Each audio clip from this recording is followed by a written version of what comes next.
नमस्कार दोस्तों, back to our channel friends. मैं सबका अपने चैनल स्टॉक्स फॉर लाइफ पे बहुत स्वागत करता हूँ दोस्तों। ये फैमिली डे फिल्म बस आज है 8 अगस्त। रही बात भारतीय शेयर बाजार की, एकदम हमें फ्लैट नोट पे क्लोजिंग देखने को मिली। बट इसी बीच में गैस दो ऐसी कंपनीज हैं जिसमें हमें अच्छी खासी रैलीज देखने को मिल रही है। और मेरा ऐसा मानना है Q1 के नंबर्स के बाद जो बिजनेस अपडेट देखने को मिल रहे हैं बहुत ही शानदार है। और यस, बहुत लोग मुझसे पूछ रहे हैं कि 19,500 लेवल पे जब निफ्टी ट्रेड कर रही है तो यहाँ पे निवेश करना सही होगा नहीं होगा। तो जो है गैस मैं आपको बता देना चाहता हूँ, इंडेक्स की बात की जाए वो तो गैस सेकेंडरी है, प्राइमरी बिजनेस की बात की जाए होती है।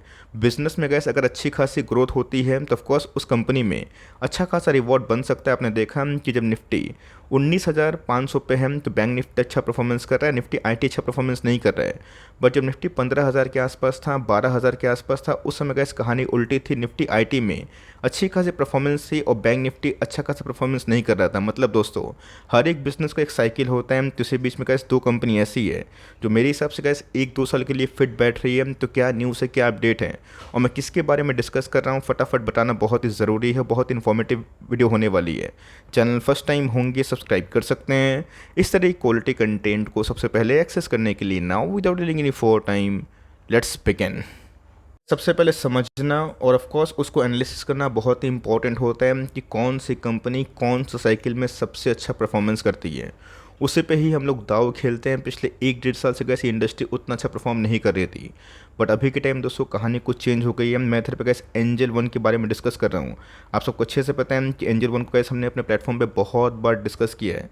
ऑनलाइन डिस्काउंट ब्रोकर की बात की जाए तो ऑफकोर्स कैसे उसमें ज़ीरोधा के बाद एंजल वन का एक बहुत बड़ा नाम है। तो जो है गैस कल बहुत लेट नाइट इवन 7 बजे के बाद एंजल वन ने गैस अपने बिजनेस अपडेट जारी करे, जहाँ पे गैस जुलाई में क्या क्या आंकड़े हैं। जहाँ पे गैस क्लाइंट बेस की बात की जाए, ग्रॉस क्लाइंट एक्विजिशन की बात की जाए, नंबर्स फंडिंग बुक की बात की जाए, नंबर्स ऑफ ऑर्डर्स की बात की जाए, हर एक फ्रंट में दोस्तों एंजल वन ने बहुत लोगों को सरप्राइज़ किया। जहाँ पे गैस क्लाइंट बेस की बात की जाए मंथ ऑन मंथ 4% के आसपास ग्रोथ की बात की जाए, ईयर ऑन ईयर की बात की जाए 45%। हर एक फ्रंट की बात की जाए आप पॉज करके देख सकते हैं जहाँ पे एंजल वन को बहुत ही अच्छा फ़ायदा हो रहा है। और कैसे फ़ायदा दो तरीके से हो रहा है।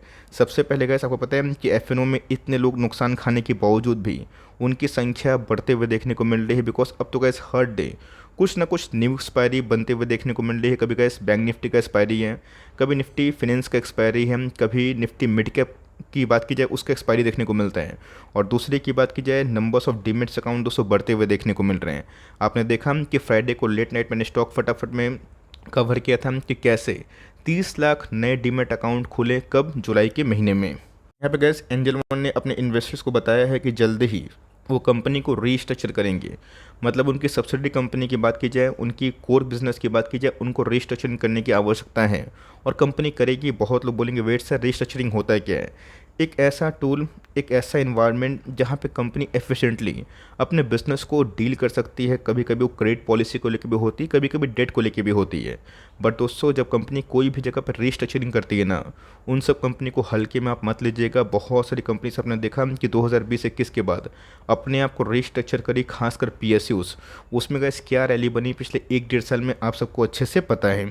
न्यूज़ के बाद दोस्तों एंजल वन की बात की जाए 12.5% के आसपास तेजी थी। और गैस जब नंबर्स आए थे, नंबर्स के बाद कंपनी 1500 के आसपास आई थी। मेरे वीडियोस को दोस्तों आप जाके वेरीफाई कर सकते हैं, मैंने बताया था। जिनकी रैली मिस हो गई है बिलो 1500, 1450, आप आराम से ग्रैब कर सकते हैं। महज गैस 10 दिनों में ही कंपनी ने आराम से 200-250 पॉइंट के आसपास रैली विटनेस जरूर करवाई है। ये बात लॉन्ग टर्म की आपको अच्छे से पता है कि एफआईएस और डीएस की कैसे रुचि इस कंपनी में अचानक से बढ़ी। और गैस क्यों इस कंपनी को मैं पसंद करता हूँ, उसके पीछे कारण भी है।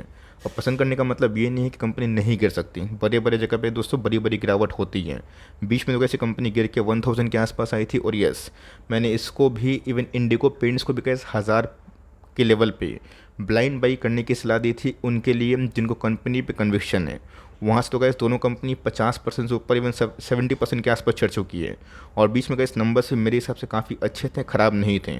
और रही बात वैल्यूएशन पॉइंट ऑफ व्यू की, तो ऑफकोर्स कैसी कंपनी मुझे वैल्यूएशन पॉइंट ऑफ व्यू से काफ़ी अच्छी लगती है। पीछे कारण भी है कंपनी का मार्केट कैप अगर आप देखें तो मिड कैप क्वालिटी का स्टॉक है। रही बात दोस्तों कंपनी के प्राइस टू अर्निंग की, मतलब 1 रुपया कमाने के लिए कितने रुपए हम लोग खर्च कर रहे हैं, तो 15 का पी है। ये गाइस मुझे बहुत ही रीज़नेबल लगता है। रही बात कंपनी की डिविडेंड यील्ड की, साल में तो गाइस 3-4 बार कंपनी डिविडेंड देती है, जो मेरे हिसाब से बहुत ही शानदार है। कंपनी के आरओसी की बात की जाए, आरओई की बात की जाए, इनकी प्राइस टू अर्निंग से गाइस 3x है। मतलब ये ट्रूली सेंस में गाइस अंडर वैल्यूड है, और मेरा ऐसा मानना है कि कंपनी जल्दी ही आपको 2000 के फिगर के आसपास दिखाई पड़ सकती है। और लॉन्ग टर्म व्यू की बात की जाए तो जैसे guys numbers of demat account बढ़ेंगे, नंबर्स ऑफ आईपीओज बढ़ेंगे, और साथ ही साथ दोस्तों नंबर्स ऑफ ट्रांजेक्शन जो कॉस्ट होता है एफएन वो बढ़ेंगे, तो आपके लिए गाइस बहुत ही अच्छा खासा जो फ़ायदा है, रिवॉर्ड, वो हमें दिखाई दे सकता है। तो मैंने आपको हमेशा बताया है कि कोई भी बिज़नेस को खरीदने के पहले बिज़नेस को देखें और ऑफकोर्स ओनरशिप पे ध्यान दें। प्राइस दोस्तों सेकेंडरी होता है, प्राइमरी बिजनेस ही होता है। बिजनेस से गैस हम लोग को फेथ मिलता है। तो कंपनी का इस क्वार्टर के जून के नंबर्स मुझे गैस काफ़ी शानदार लगे थे, ऑल दो ओपीएम में फॉल था, बट यस कंपनी का इस पिछले 4-5 क्वार्टर से जो आंकड़े हैं प्रॉफिटेबिलिटी की, वो 200 करोड़ प्लस जरूर रख रही है। दूसरी कंपनी की बात की जाए तो इनके भी नंबर्स गैस मुझे काफ़ी इंप्रूव लगे। कंपनी का नाम अगर आप देखें CDSL, आप सबको अच्छे से बताएं कि CDSL पहली ऐसी डिपॉजिटरी ना कि सिर्फ इंडिया में बनी बल्कि पूरे एशिया में बनी, जिनके पास 9 crore active demat account user है। और दोस्तों स्टॉक फटाफट मैंने फ्राइडे के दिन CDSL को कवर भी किया था, ऑल दो कल में वीडियोस नहीं आ पाई थी बिकॉज ऑफ सम रीज़न। लेकिन दोस्तों CDSL की बात की जाए, हर एक फ्रंट में कैसे इनके एबिटा की बात की जाए, ऑपरेटिंग प्रॉफिट की बात की जाए, इनकी नेट प्रॉफिट की बात की जाए, अर्निंग पर शेयर की बात की जाए, ये दोस्तों पिछले 4 क्वार्टर में ऑलमोस्ट हाईएस्ट है। मतलब दोस्तों जो 3-4 क्वार्टर का पेन था ना, जहाँ पे कंपनी के बैलेंस शीट, इनके बिजनेस थोड़े बिगड़ रहे थे because of low demat account opening, वो धीरे धीरे गए सुधर रहे हैं। और मेरा ऐसा मानना है कि आने वाले कल में गए अगर ये बुल मार्केट और भी स्ट्रेच होता है तो ऑफकोर्स का CDSL एंजल वन को लॉन्ग टर्म में बहुत ही बेनिफिट मिलेगा। बिकॉज अगर आप देखें तो हर एक फ्रेंड में गैस Q1 FY24 की बात की जाए, CDSL ने गैस काफ़ी इंप्रूव परफॉर्मेंस दिया। मैं ये नहीं बोलूँगा कि इस क्वार्टर के नंबर्स CDSL और एंजल वन के लिए बहुत ही शानदार विस्फोटक थे, लेकिन दोस्तों इनके बिजनेस में रिवाइवल शुरू हो चुका। और मेरा ऐसा मानना है कि आने वाले 1 साल ये बिजनेस ऐसे ही जो ग्रोथ ट्रैजेक्टरी है ना, वो विटनेस कर सकती है। तो आज की बात की जाए तो आज CDSL में वही 3% के आसपास तेजी हमें देखने को मिली। क्लोजिंग प्राइस की बात की जाए 1232 के आसपास दिखाई दे रही है। बात 1 साल की, तो पिछले 1 साल से गैस घटनाक्रम क्या रहा है आप सबको अच्छे से पता है। 2021 में गैस कंपनी कहाँ पर ट्रेड कर रही थी, 1700 के आसपास, बट उस समय आपको अच्छे से पता है कि लॉकडाउन होने की वजह से या फिर लोग की एक रुचि अचानक से आ गई थी बुलिश फेस को देख के कि मार्केट गिर ही नहीं सकता, तो बहुत लोग ट्रेडिंग को और इन्वेस्टमेंट को अपना प्रोफेशन बना लिए थे। बट दोस्तों दुख सुख दोनों आते हैं। जब खराब टाइम आया तो कंपनीज में गैस डाउन साइड आई because numbers of demat account कम खुलने लगे। लेकिन दोस्तों ये वक्त का पहिया है, घूमता ज़रूर है, तो वही कहानी हमें देखने को मिली। तो CDSL का एक अच्छी कंपनी है, और मेरा ऐसा मानना है कि इस कंपनी को दोस्तों जल्दीबाजी में बेचना सही नहीं होगा। आप चाहे तो गैस मौजूदा प्राइस में भी for long term investment point of view इस कंपनी को ग्रैब कर सकते हैं। कंपनी की बात की जाए, ये भी कैसे एक मिड कैप क्वालिटी का स्टॉक हमें देखने को मिलता है। तो रही बात दोस्तों डुओपोली, CDSL NSDL है, बट शेयर बाजार में गैस अभी मोनोपोली CDSL का ही है बिकॉज NSDL का IPO अभी तक वैसा कंफर्म नहीं हुआ है कब आएगा कब नहीं आएगा। बट यस CDSL तो 6 में 1700 का स्टॉक था, जो हमें अभी 500 के आसपास डिस्काउंट मिल रहे हैं। प्राइस अर्निंग की बात की जाए 44 के आसपास, और कंपनी के ROC पे अगर आप ध्यान दें, ROE पे ध्यान दें, तो काफ़ी हमें इंप्रूव दिखाई देती है। कंपनी का स्टेप फ्री होती है तो कॉन्फिडेंस लेवल थोड़ा सा हाई होता है कि कंपनी कोई भी सर्कमस्टांसेस में अपनी एक्सिस्टेंस को बचा सकती है, बढ़ा सकती है, स्केल अप कर सकती है। बोरिंग्स की बात की जाए ऐसा कोई बड़े नहीं हैं, तो मोटा मोटी का इस एंजल वन काफ़ी ग्रोथ विटनेस कर रहे हैं। CDSL की बात की जाए उससे थोड़ी कम है, लेकिन यस बिजनेस स्टेबिलिटी की बात की जाए तो CDSL दोस्तों आपको अच्छे से पता है कि कौन से बिजनेस में है। और ऑफकोर्स गाइस चाहे वो ख़राब टाइम की बात की जाए, गुड टाइम की बात की जाए, लोग की जो डिपॉजिटरी है या तो CDSL के पास होगी या फिर NSDL के पास, तो लॉन्ग टर्म में गैस कहीं ना कहीं फ़ायदा तो यही सब दोनों कंपनी को हो सकता है। अगर आप टेक्निकल चार्ट पैटर्न देखें तो कंडीशन क्या इमर्ज हो रही है, तो ख़राब केस में गैस मुझे लगता है कि अगर 200 का मूविंग एवरेज वही 1132 के आसपास आता है तो सही है। बट येस अगर आप देखें जो बॉलिंजर बैंड का दोस्तों विथ है ना, ये बहुत ही हद तक नैरो हो चुके हैं, तो कभी भी गैस ब्रेकआउट की संभावना हाई हो सकती है।